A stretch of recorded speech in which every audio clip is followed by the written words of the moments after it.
नमस्कार दोस्तों, स्वागत है आपका जीएस मंथन पर। आज हम करंट अफेयर मैराथन पढ़ेंगे जो कि स्पेशली हमारे UP PET, UP PSC, SSC, UPSC, railway सारे एग्जाम के लिए महत्वपूर्ण होने वाला है। यह हम जनवरी 2025 से अगस्त 2025 के बीच का पढ़ेंगे। इसमें हम कोशिश करेंगे कि लगभग 1000 फैक्ट हमारे क्लियर होंगे। पढ़ने का तरीका हमारा क्या रहेगा? पहले हम प्रश्न पढ़ेंगे, ऑप्शन देखेंगे, फिर उस प्रश्न से संबंधित जो बैकग्राउंड फैक्ट है उसको हम बहुत बारीकी से समझेंगे। उसको समझ के क्या है कि हमारे और जो उससे संबंधित प्रश्न हैं वो भी कवर हो जाएंगे। ये हमें लाभ होने वाला है। तो वीडियो पर पूरे बने रहिएगा, चैनल सब्सक्राइब कर लीजिएगा। इसके बाद हम एक यूपी करंट अफेयर भी लाएंगे जिसमें यूपी की जो योजनाएं हैं, खास ये करंट चीज़ें हैं जो हमारे लिए महत्वपूर्ण हैं, उसको भी हम पढ़ेंगे, जिससे कि हमारा ये पोर्शन पूरा कंप्लीट हो जाएगा। जनवरी से अगस्त तक बहुत सारी ऐसी घटनाएं हुई हैं, बहुत सारी ऐसी नई चीज़ें आई हैं जो कि हमारे पाठ्यक्रम यानी हमारे प्रश्न पत्र में हो सकती हैं, इसलिए हमें ये पढ़ना जरूरी रहेगा। पहला प्रश्न हम देखते हैं। अमेरिका ने अगस्त 2025 में भारत पर 50% आयात शुल्क क्यों लगाया? जलवायु परिवर्तन समझौते का उल्लंघन, रूस से तेल खरीदना, कृषि निर्यात विवाद या तकनीकी चोरी? देखिए, सबसे पहले तो एक प्रश्न यहीं से बनेगा कि कितने प्रतिशत लगाया, तो 50% लगाया। किस प्रकार का शुल्क लगाया, तो आयात शुल्क है ये निर्यात शुल्क भी ऑप्शन में हो सकता है, तो ये चीजें हमें थोड़ा बारीकी से भी देखनी रहेंगी। कब लगाया? अगस्त 2025 में।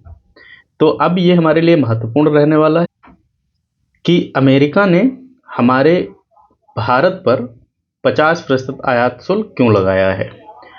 इसमें जो उत्तर रहेगा वो है रूस से तेल खरीदना, यह इसका उत्तर रहने वाला है। अब इसको थोड़ा हम बारीकी से समझते हैं। देखिए क्या है, अमेरिका और भारत के बीच आर्थिक संबंध जो हैं वो लंबे समय से महत्वपूर्ण रहे हैं। अगस्त 2025 में क्या हुआ, अमेरिका ने भारत पर 50% आयात शुल्क लगाने का फैसला कर दिया। इसका मुख्य कारण यह था कि भारत लगातार रूस से कच्चे तेल का आयात कर रहा है। अमेरिका और यूरोपीय देशों ने रूस के खिलाफ प्रतिबंध लगाए हैं क्योंकि रूस यूक्रेन युद्ध में शामिल है। भारत ने अपनी ऊर्जा आवश्यकताओं को देखते हुए रूसी तेल खरीदना तब भी जारी रखा। अब होता क्या है, अमेरिका का मानना है कि इस कदम से रूस को आर्थिक बल मिलता है और युद्ध लंबा चलता है। पहले यह शुल्क 25% था, जिसे बढ़ाकर 50% अब कर दिया गया है। इससे भारतीय निर्यातकों, विशेषकर इस्पात, एल्यूमिनियम और अन्य वस्तुओं पर असर पड़ सकता है। अब होता क्या है, अमेरिका को ये लगता था कि भाई भारत रूस को आर्थिक रूप से मजबूत कर रहा है, इसलिए इन्होंने ये 25% की जगह 50% शुल्क भारत पर लगा दिया है। ये भी एक प्रश्न बन सकता है कि कितने प्रतिशत पहले था और अब कितने प्रतिशत कर दिया गया है। इसके बाद अगले प्रश्न पर आते हैं। क्या है, एक्सरसाइज ब्राइट स्टार 2025 में भारत ने कितने सैनिक भेजने की घोषणा की? 300, 500, 700 से अधिक या 1000?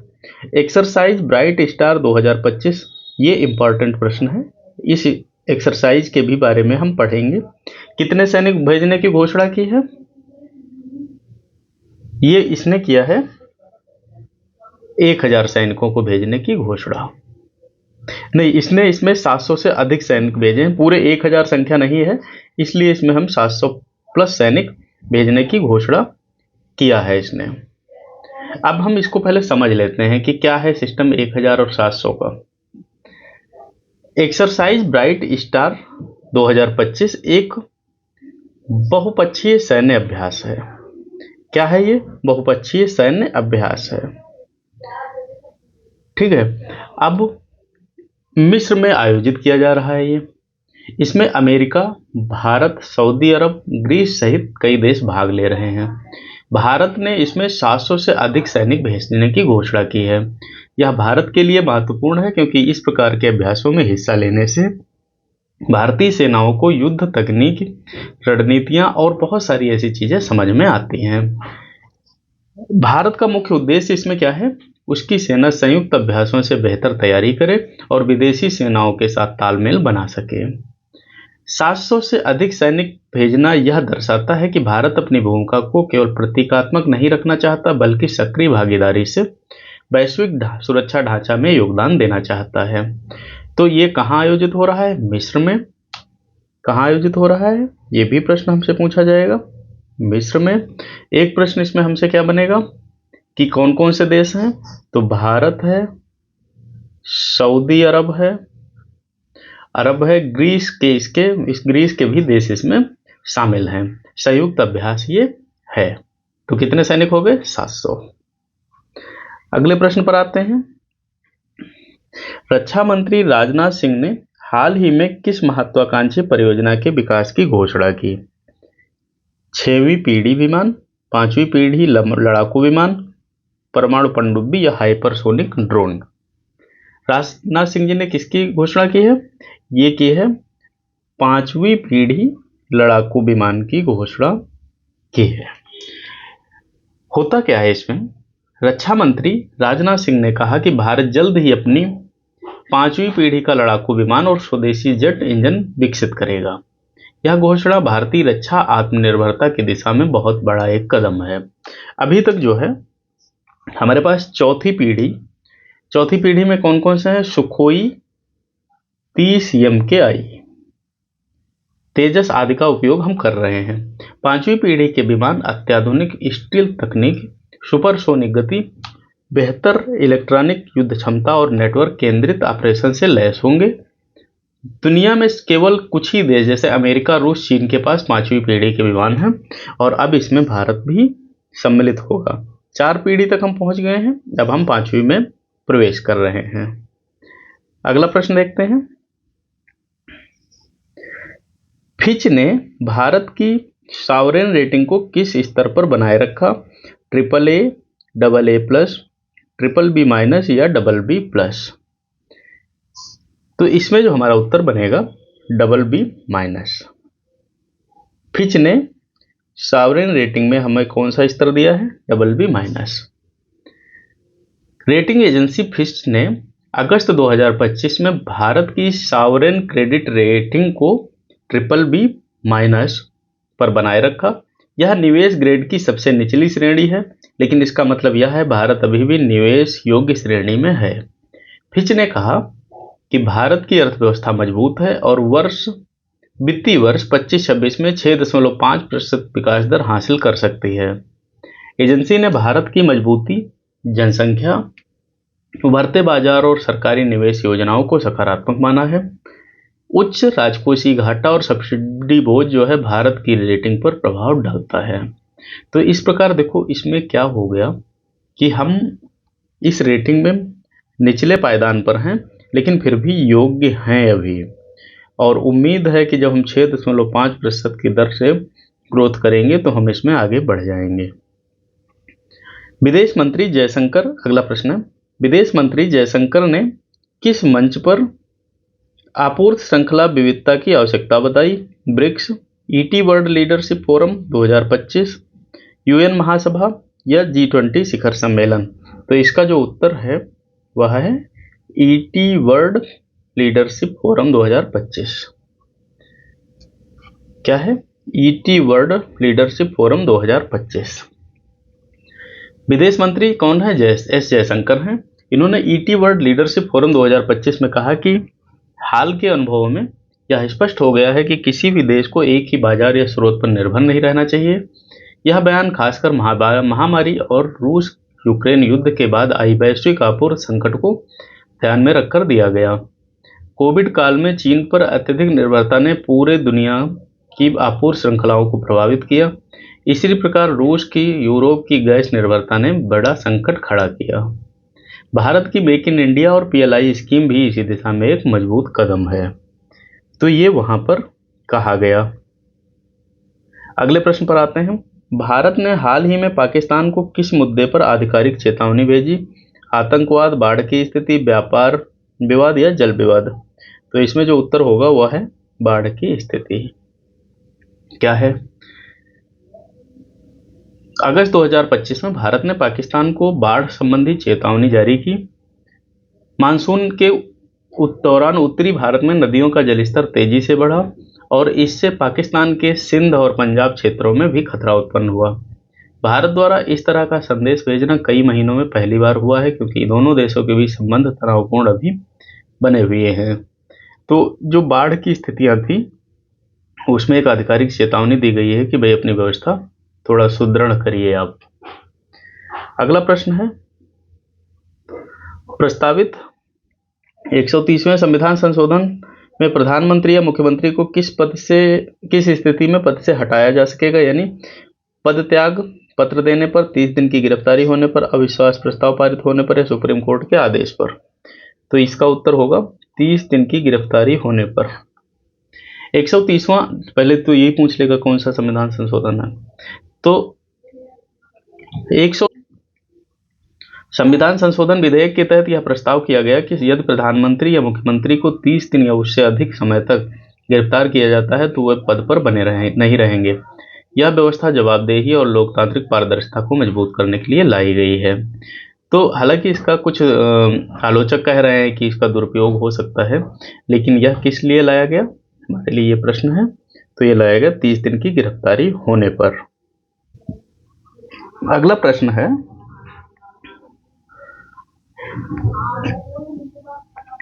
अगस्त 2025 में भारत ने किस नए कानून से खेल संघों के लिए नियामक ढांचा तैयार किया है?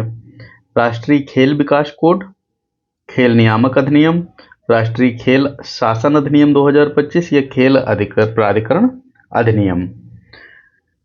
इसमें पूछ रहा है किस नए कानून से खेल संघों के लिए नियामक ढांचा तैयार किया गया। तो इसका उत्तर है राष्ट्रीय खेल शासन अधिनियम 2025। राष्ट्रीय खेल शासन अधिनियम 2025। राष्ट्रीय खेल शासन अधिनियम 2025 क्या कहता है?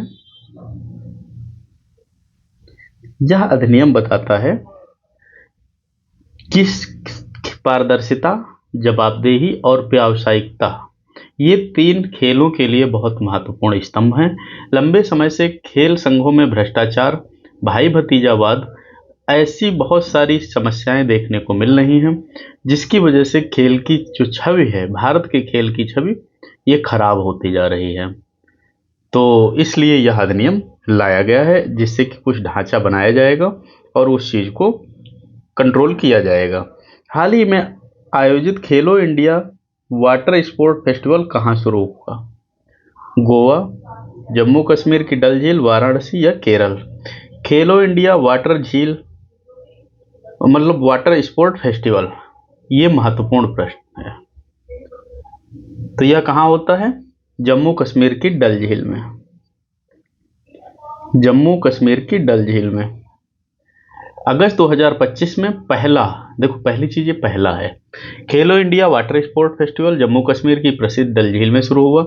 इसमें 36 राज्यों, केंद्र शासित प्रदेशों से 400 से अधिक खिलाड़ियों ने भाग लिया है। कितने लोगों ने भाग लिया है? राज्यों और केंद्र शासित प्रदेशों से कुल मिला के 400 से अधिक खिलाड़ियों ने भाग लिया है। इसका उद्देश्य भारत में वाटर स्पोर्ट को बढ़ावा देना है। कार्यक्रम में कायाकिंग, कैनोइंग, रोइंग और ड्रैगन बोट रेस जैसी प्रतियोगिताएं शामिल की गई हैं। ये प्रतियोगिताएं लिए महत्वपूर्ण हैं। कौन कौन सी हैं? कायाकिंग, कैनोइंग, रोइंग और ड्रैगन बोट, ये हमारे लिए महत्वपूर्ण प्रतियोगिताएं हैं। और ये कहां पर होगा? जम्मू कश्मीर की डल झील में। अगला प्रश्न है, UIDAI ने किस कंपनी के साथ साझेदारी की जिससे आधार आधारित KYC को सुविधापूर्वक और व्यापक बनाया जा सके? स्पेसएक्स, स्टारलिंक, वनवेब और या अमेजन? प्रश्न क्या कहता है? UIDAI ने किस कंपनी के साथ साझेदारी की जिससे आधार आधारित KYC सुविधा को और ज्यादा व्यापक बनाया जा सकता है? तो इसने किया है स्टारलिंक के साथ। महत्वपूर्ण प्रश्न है। 2025 में अगस्त 2025 में एलन मास्क की कंपनी स्टारलिंक के साथ यह साझेदारी की गई है। इसका उद्देश्य है कि भारत के दूरस्थ और ग्रामीण क्षेत्रों में भी आधार आधारित ई-केवाईसी सुविधा उपलब्ध हो सके। ई-केवाईसी डिजिटल सत्यापन की प्रक्रिया है जिसमें आधार नंबर और बायोमेट्रिक ओटीपी के माध्यम से पहचान प्रमाणित होती है। अभी तक इंटरनेट कनेक्टिविटी की कमी के कारण कई इलाकों में यह सुविधा उपलब्ध नहीं थी, तो इसलिए किसके साथ किया गया? स्टारलिंक के साथ। इसरो ने अगस्त 2025 में किस नए प्रकार का परीक्षण सफलतापूर्वक किया है? IADT-1, VSAT-1, गगनयान-1 या चंद्रयान-3? यह किया है IADT फर्स्ट, यानी integrated air drop test. ISRO ने 2025 में अपना पहला इंटीग्रेटेड एयर ड्रॉप टेस्ट सफलतापूर्वक किया है। इस परीक्षण में वैज्ञानिकों ने विशेष उपकरण और तकनीक को वायुयान से गिराकर उसकी कार्यक्षमता को परखा गया है। यह परीक्षण भविष्य के अंतरिक्ष मिशनों के लिए महत्वपूर्ण है, क्योंकि अंतरिक्ष यानों या आपूर्ति मॉडल को आपातकालीन स्थिति में सुरक्षित तरीके से उतारना अत्यंत आवश्यक होता है। तो यह किसके साथ किया गया है? Integrated air drop test. अगला प्रश्न है, मिशन सुदर्शन चक्र किस क्षेत्र से जुड़ा है? कृषि, रक्षा और साइबर सुरक्षा, स्वास्थ्य या अंतरिक्ष पर्यटन? तो यह जुड़ा हुआ है रक्षा और साइबर सुरक्षा के साथ। इसमें है क्या मेन चीज? मिशन सुदर्शन चक्र भारत सरकार की एक महत्वाकांक्षी पहल है जिसका उद्देश्य रक्षा और साइबर सुरक्षा क्षमताओं को नई ऊंचाई तक पहुंचाना है।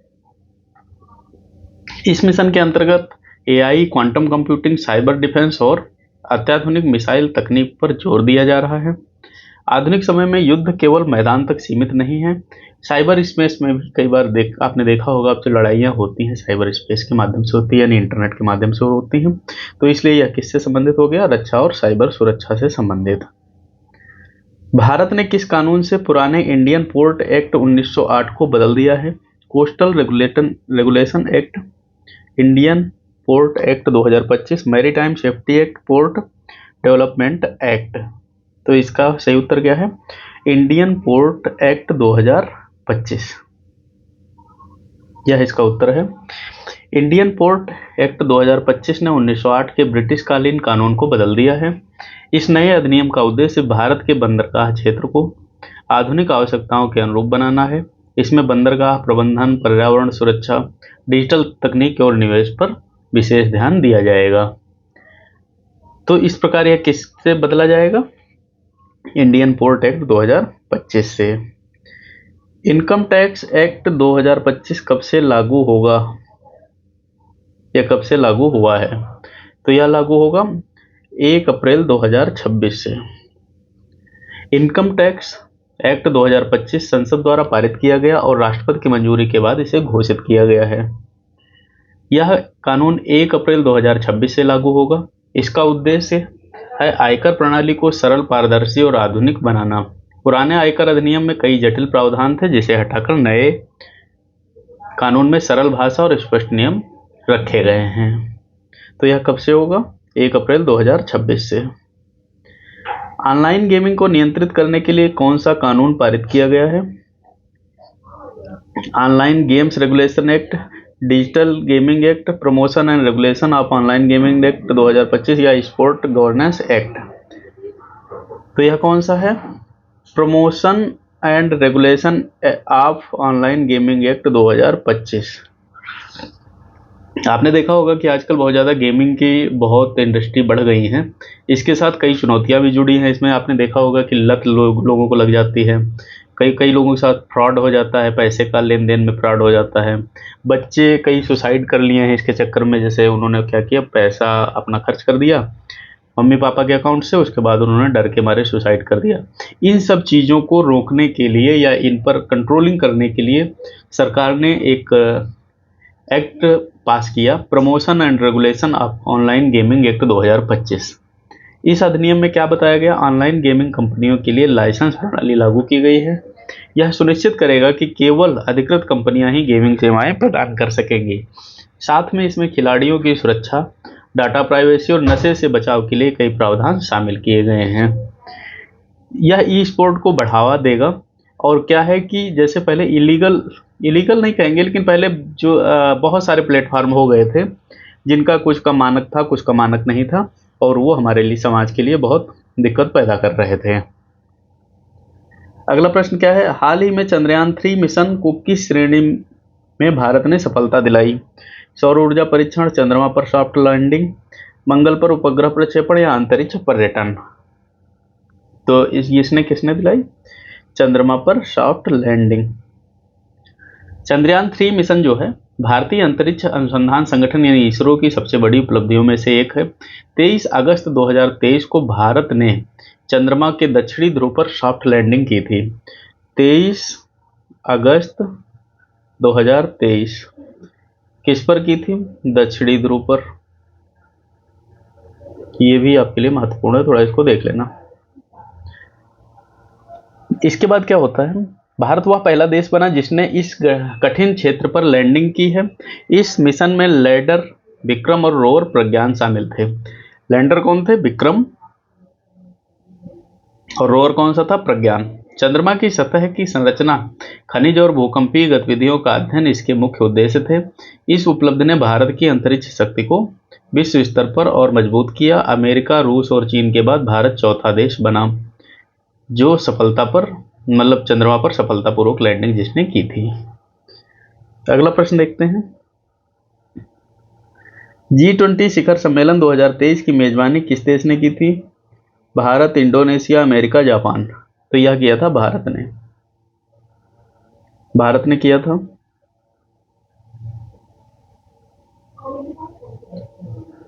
भारत ने 2023 में पहली बार, क्योंकि पहली बार था इसलिए प्रश्न शामिल किया गया है, नहीं तो ये 2023 से संबंधित प्रश्न था। भारत ने पहली बार G20 शिखर सम्मेलन की मेजबानी की। यह सम्मेलन नई दिल्ली में भारत मंडपम प्रगति मैदान में आयोजित हुआ। इसमें विश्व की प्रमुख 20 अर्थव्यवस्थाओं के राष्ट्राध्यक्ष शामिल हुए थे। इस सम्मेलन का विषय था वसुधैव कुटुंबकम, यानी एक धरती, एक परिवार, एक भविष्य। इस सम्मेलन में वैश्विक अर्थव्यवस्था, डिजिटल ट्रांसफॉर्मेशन, पर्यावरण, इनसे संबंधित मुद्दों पर चर्चा हुई थी। अगला प्रश्न है, हाल ही में भारत में किसे भारत रत्न सम्मान से नवाजा गया? भारत की बात है ये। किसे? लता मंगेशकर, MS स्वामीनाथन, सचिन तेंदुलकर या अमर्त्य सेन? तो यह नवाजा गया MS स्वामीनाथन जी को। MS स्वामीनाथन जी को भारत रत्न 2024 में कृषि वैज्ञानिक MS स्वामीनाथन को दिया गया। उन्हें हरित क्रांति के जनक के नाम से जाना जाता है और उन्होंने उच्च उत्पादकता वाली गेहूं और धान की किस्में विकसित कर भारत को खाद्यान्न उत्पादन में आत्मनिर्भर बनाया। 1960 से 70 के दशक में जब भारत खाद्यान्न संकट से जूझ रहा था, तब उनके वैज्ञानिक योगदान ने देश को अकाल की स्थिति से बाहर निकाला। उनके कार्यों से भारत भुखमरी से आत्मनिर्भरता की ओर बढ़ा था। कॉप 2000, अगला प्रश्न है, कॉप 2028 जलवायु सम्मेलन 2023 कहाँ आयोजित किया गया? दुबई, संयुक्त अरब अमीरात में, पेरिस फ्रांस में, टोक्यो जापान में या न्यूयॉर्क अमेरिका में? तो यह कहाँ हुआ?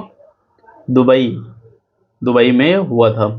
कॉप 28 सम्मेलन दिसंबर 2023 में दुबई, संयुक्त अमीरात में आयोजित हुआ। यह संयुक्त राष्ट्र जलवायु परिवर्तन फ्रेमवर्क का 28वां संस्करण था।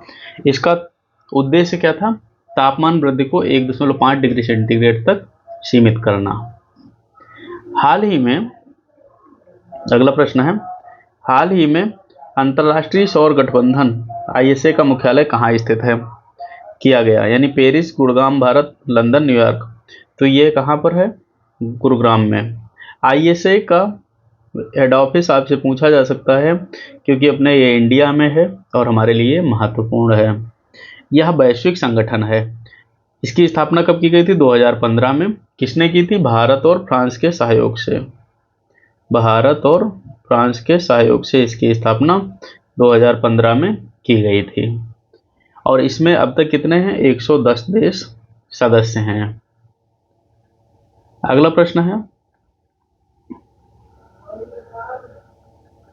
अगस्त 2025 में भारत की संसद का विशेष सत्र क्यों बुलाया गया, ये इंपॉर्टेंट प्रश्न हो रहेगा।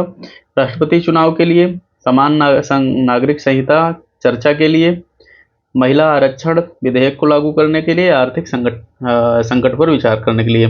तो यह बुलाया गया था महिला आरक्षण विधेयक को लागू करने के लिए। अगस्त 2025 में संसद का एक विशेष सत्र बुलाने का मुख्य उद्देश्य महिला आरक्षण था। यह विधेयक सितंबर 2023 में पारित हुआ था, लेकिन इसे लागू करने के लिए परिसीमन और जनगणना आवश्यक थी।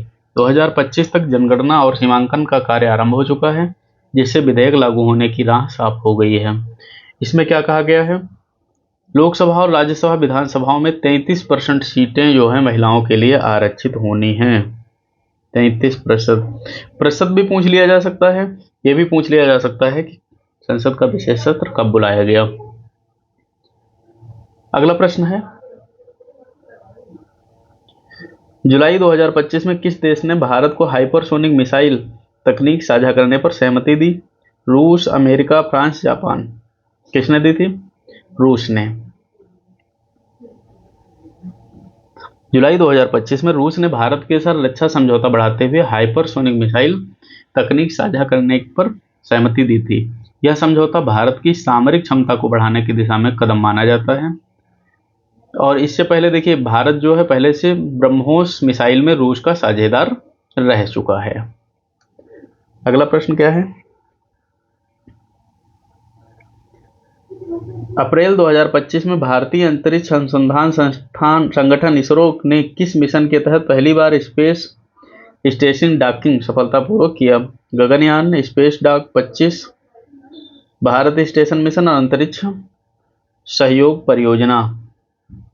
तो यह है इसका उत्तर गगनयान। अप्रैल 2025 में इसरो ने गगनयान मिशन की दिशा में एक ऐतिहासिक उपलब्धि हासिल की थी। इसरो ने पहली बार स्पेस स्टेशन डॉकिंग प्रयोग सफलतापूर्वक किया। इस प्रयोग में 2 मॉड्यूल अंतरिक्ष में जुड़ने की प्रक्रिया से गुजरे। डॉकिंग तकनीक से अंतरिक्ष यात्री जो है वो लंबी अवधि तक स्पेस पर रह सकेंगे। अंतरिक्ष में कई वैज्ञानिक प्रयोग किए जा सकेंगे। 2025 की पहली छमाही में किस राज्य ने पहली बार ग्रीन हाइड्रोजन नीति लागू की? गुजरात, उत्तर प्रदेश, महाराष्ट्र या फिर राजस्थान। तो ये किसने किया? राजस्थान ने किया था। इसमें क्या होता है, राजस्थान ने 2025 की पहली छमाही में देश की पहली ग्रीन हाइड्रोजन नीति लागू की। इसका उद्देश्य नवीकरणीय ऊर्जा का उपयोग कर हाइड्रोजन का उत्पादन करना है, ताकि जीवाश्म ईंधन पर निर्भरता घटाई जा सके। राजस्थान पहले से ही सौर ऊर्जा में अग्रणी रहा है। तो कौन सा रहा प्रदेश? राजस्थान। देखिए, यदि आपको वीडियो पसंद आ रहा हो तो आप इसको लाइक जरूर करिएगा। वीडियो पूरे बने रहिएगा, हम आपको ऐसे ही क्वेश्चन समझा देंगे। थोड़ा स्पीड स्लो इसलिए रखनी पड़ रही है क्योंकि पिछले वीडियो में कुछ लोगों ने कहा था कि थोड़ा धीरे पढ़ाया करिए, तो जिससे कि चीज़ें समझ में भी आती जाएं। चैनल पर नए हैं तो सब्सक्राइब जरूर कर लीजिएगा, जिससे आने वाले वीडियो पेट से संबंधित खास करके जो है वो आप तक पहुंचते रहें। अगला प्रश्न है, 2025 में किस भारतीय खिलाड़ी ने विंबलडन टेनिस टूर्नामेंट जीतकर इतिहास रचा? सुमित नागल, रोहन बोपात्रा, सानिया मिर्जा या प्रजनेश गुणेश्वरन। तो ये कौन है? सुमित नागल। सुमित नागल ने ये किया था। जुलाई 2025 में भारतीय टेनिस खिलाड़ी सुमित नागल ने विंबलडन का खिताब जीतकर इतिहास रचा है। यह पहली बार था जब किसी भारतीय पुरुष ने ग्रैंड स्लैम एकल खिताब जीता है। अगला प्रश्न क्या है, मई 2025 में भारत ने किस देश के साथ मिलकर कृत्रिम बुद्धिमत्ता अनुसंधान केंद्र स्थापित करने की घोषणा की है? जापान, अमेरिका, जर्मनी या फ्रांस। तो इसका जो सही उत्तर है वह है अमेरिका के साथ। मई 2025 में भारत और अमेरिका ने मिलकर एक संयुक्त कृत्रिम बुद्धिमत्ता अनुसंधान केंद्र स्थापित करने की घोषणा की है। यह केंद्र बेंगलुरु में स्थापित किया जाएगा और इसमें दोनों देशों के वैज्ञानिक मिलकर काम करेंगे। इसका मुख्य उद्देश्य स्वास्थ्य, कृषि, शिक्षा और रक्षा जैसे क्षेत्रों में AI का बेहतर प्रयोग शामिल करना है। फरवरी 2025 में भारत ने किस क्षेत्र में पहली बार कार्बन क्रेडिट ट्रेडिंग प्लेटफॉर्म शुरू किया है?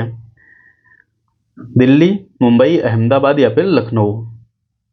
तो किस क्षेत्र में पहली बार कार्बन क्रेडिट ट्रेडिंग प्लेटफॉर्म शुरू किया गया है?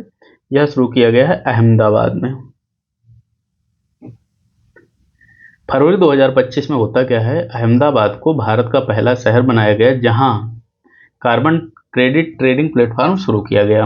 इस प्लेटफॉर्म का उद्देश्य उद्योगों और कंपनियों को उत्सर्जन घटाने के लिए प्रेरित करना है।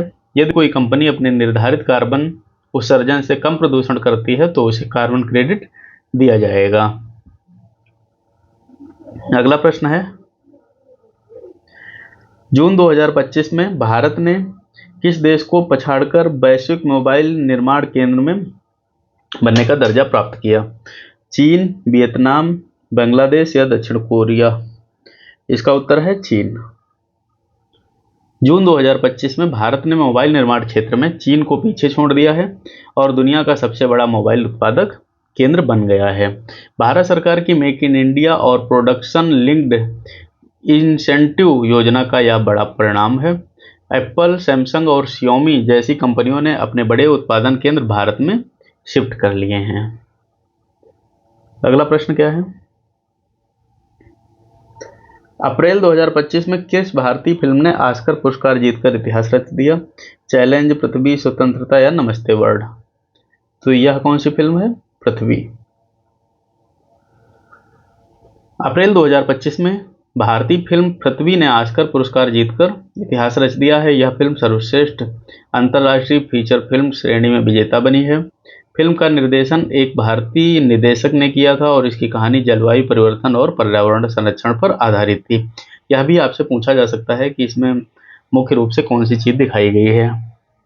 फिल्म में दिखाया गया कि कैसे मानवीय गतिविधियों से प्रकृति असंतुलित हो रही है और आने वाली पीढ़ियों को खतरा पैदा हो रहा है। अगला प्रश्न है, अगस्त 2025 में किस भारतीय राज्य ने पहली बार ड्रोन पॉलिसी लागू की है? पंजाब, हरियाणा, उत्तर प्रदेश या फिर कर्नाटक? तो यह किसने लागू किया है? कर्नाटक ने। कर्नाटक ने देश की पहली ड्रोन पॉलिसी लागू की है। इस नीति का उद्देश्य क्या होगा? ड्रोन तकनीक को कृषि, स्वास्थ्य, खनन और शहरी प्रबंधन में उपयोग करना रहेगा। कर्नाटक पहले से ही देखो आईटी हब है और अब ड्रोन हब बनने की दिशा में अपना कदम बढ़ा रहा है।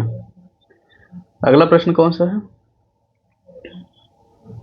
जनवरी 2025 में किसे भारत रत्न से सम्मानित किया गया? एस जयशंकर, अटल बिहारी वाजपेयी जी, एल के आडवाणी या रतन टाटा जी को? तो इसका जो उत्तर है वो क्या है? एल के आडवाणी, लालकृष्ण आडवाणी जी को किया गया। भारत सरकार ने पूर्व उप प्रधानमंत्री और भाजपा के वरिष्ठ नेता लालकृष्ण आडवाणी को भारत रत्न से सम्मानित किया है। आडवाणी भारतीय राजनीति के प्रमुख चेहरों में से एक रहे हैं। अगला प्रश्न है, मार्च 2025 में किस भारतीय महिला खिलाड़ी ने all Indian England badminton championship जीती है? पीवी सिंधु, साइना नेहवाल, मालविका बंसोड़ या अस्मिता चल्हा? किसने जीता है ऑल इंग्लैंड बैडमिंटन चैंपियनशिप? यह जीता है पीवी सिंधु जी ने। मार्च 2025 में हुआ था। पीवी सिंधु ने इंग्लैंड में आयोजित प्रतिष्ठित ऑल इंग्लैंड बैडमिंटन चैंपियनशिप जीतकर नया इतिहास बनाया है। सिंधु ने फाइनल में चीन के खिलाड़ी को हरा करके यह इतिहास बनाया था। कहां का खिलाड़ी हराया था इन्होंने? चीन का। फरवरी 2025 में भारत ने किस देश को पछाड़कर सबसे बड़ी स्टार्टअप अर्थव्यवस्था का दर्जा प्राप्त किया है? जर्मनी, अमेरिका, चीन या ब्रिटेन? उत्तर क्या होगा? चीन। भारत ने चीन को पीछे छोड़कर दुनिया की दूसरी सबसे बड़ी स्टार्टअप अर्थव्यवस्था का दर्जा प्राप्त कर लिया है। अब भारत में स्टार्टअप की संख्या कितनी हो गई है? 1.5 लाख प्लस, यानी इससे अधिक ही है। और आईटी, फिनटेक, स्वास्थ्य और ई कॉमर्स सेक्टर इसमें सबसे आगे रहे हैं। किसको पछाड़ा था? चीन को।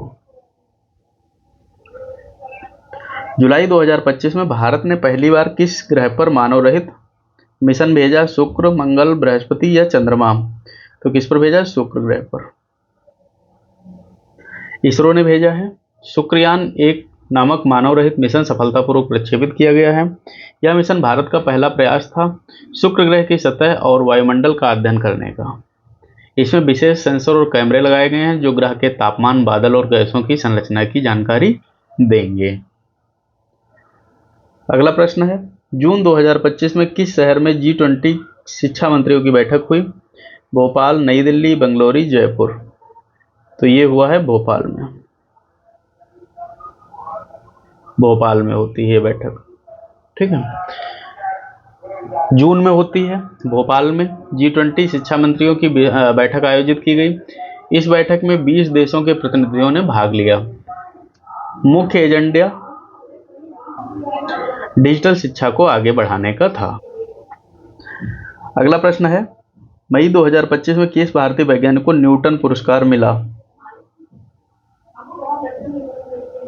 CNR राव, आशीष शर्मा, एस सोमनाथ या मंजुल भार्गव? किसको मिला है? आशीष शर्मा जी को।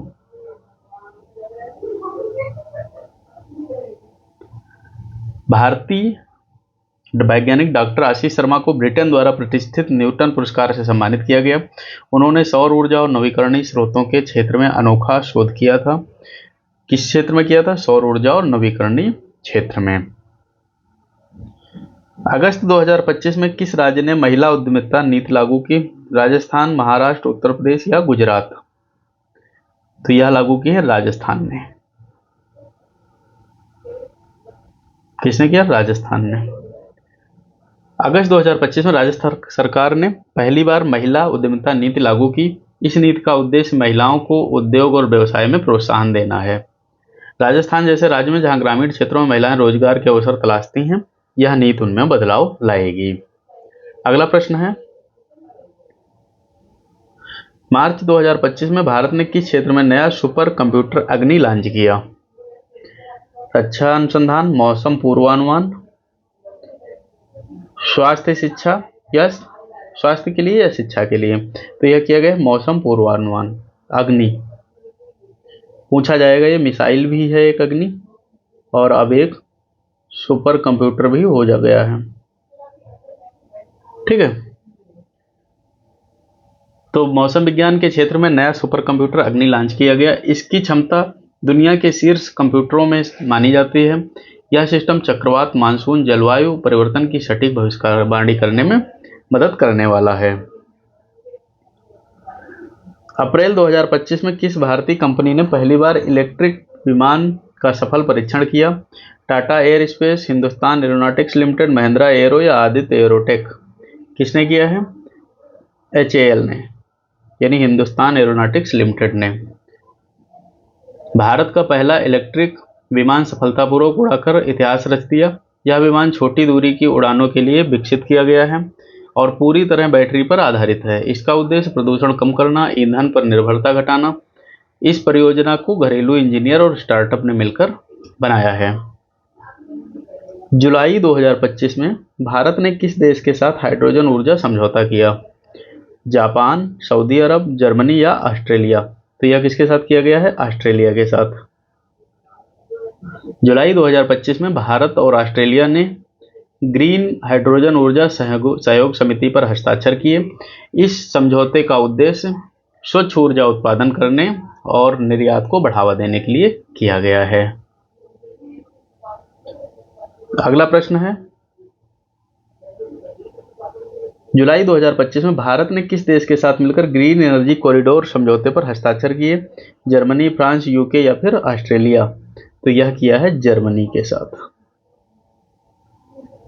भारत और जर्मनी ने ग्रीन एनर्जी कॉरिडोर समझौते पर हस्ताक्षर किए हैं। इस प्रोजेक्ट का उद्देश्य भारत में सौर और पवन ऊर्जा उत्पादन को बढ़ावा देना है। जर्मनी भारत को तकनीक और वित्तीय सहायता देगा। यह कॉरिडोर राजस्थान, गुजरात और तमिलनाडु जैसे राज्यों में बनने वाला है। अगला प्रश्न क्या है, अप्रैल 2025 में भारत का कौन सा शहर विश्व का पहला स्मार्ट वाटर सिटी बनेगा? चेन्नई, पुणे, भोपाल या जयपुर? तो यह कौन सा शहर बना है? भोपाल। अप्रैल 2025 में भोपाल को विश्व का पहला स्मार्ट वाटर सिटी घोषित किया गया है। इस प्रोजेक्ट में जल प्रबंधन के लिए डिजिटल तकनीक का उपयोग किया गया है। शहर में हर घर में स्मार्ट मीटर लगाए गए हैं, जिससे पानी का सही उपयोग और रिसाव पर नियंत्रण किया जा सकेगा। अगला प्रश्न है, मई 2025 में भारत ने कौन सा नया मंगल मिशन लॉन्च किया? मंगलयान 2, मंगल मानव अभियान, मंगल प्रेक्षक या मंगल एक्सप्लोरर? तो यह कौन सा है? मंगलयान 2। इसरो ने किया है मंगलयान 2 मिशन लॉन्च किया। यह भारत के दूसरा मंगल मिशन है। इस बार मिशन का मुख्य उद्देश्य मंगल के वायुमंडल और सतह पर जीवन की संभावनाओं का अध्ययन करना है। इसमें उन्नत कैमरे और सेंसर लगाए गए हैं। इस मिशन में मंगल की सतह पर पानी और खनिजों का विस्तृत जानकारी मिलेगी। भारत का यह कदम अंतरिक्ष अनुसंधान में उनकी बढ़ती ताकत को दर्शाता है। पहली बार इसमें कुछ उपकरण निजी भारतीय स्टार्टअप्स ने भी लगाए हैं। जनवरी 2025